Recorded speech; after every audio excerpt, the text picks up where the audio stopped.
D K Shivakumar ಅವ್ರಿಗೆ ಹೇಳಲಿಕ್ಕೆ ಬಯಸ್ತೀನಿ, ಸಿದ್ದರಾಮಯ್ಯನವರು ಬಾನು ಮುಸ್ತಾಕ್ ಅವರನ್ನ ಯಾಕಾಗಿ ಇಲ್ಲಿ ದಸರಾ ಉದ್ಘಾಟನೆ ಕರೆದಿದ್ದಾರೆ ಅಂತ ತಿಳ್ಕೊಂಡಿದ್ದೀರಿ?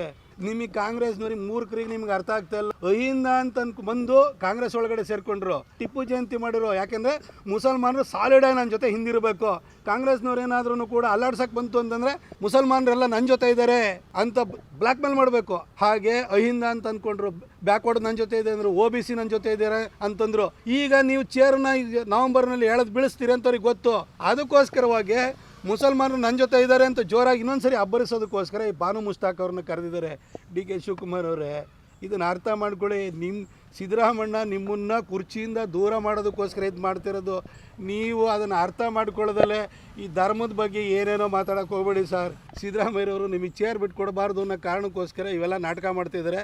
ಯಾವ ಮುಸಲ್ಮಾನರು ಬಂದು ಬಾನು ಮುಸ್ತಾಕ್ ಅವ್ರನ್ನ ದಸರಾ ಉದ್ಘಾಟನೆ ಕರೀರಿ ಅಂತ ಯಾರೂ ಹೇಳಿರಲಿಲ್ಲ. ಯಾಕೆಂದರೆ ಅಲ್ಲಾಹನ್ ಬಿಟ್ಟರೆ ಬೇರೆ ಯಾರನ್ನೂ ಕೂಡ ಪೂಜನೆ ಮಾಡೋಂಗಿಲ್ಲ, ಸ್ತುತಿಸೋಗಿಲ್ಲ. ಇನ್ನು ಟಿಪ್ಪು ಜಯಂತಿ ಮಾಡಿರೋ ಯಾಕೆ ಮಾಡಿರೋ? ಮುಸಲ್ಮಾನರನ್ನು ಕೂಡ ಸಿದ್ದರಾಮಯ್ಯನವರು ಮಂಗೆ ಮಾಡ್ತಾಯಿದ್ದಾರೆ. ಅದು ಅರ್ಥ ಆಗ್ತಾಯಿಲ್ಲ.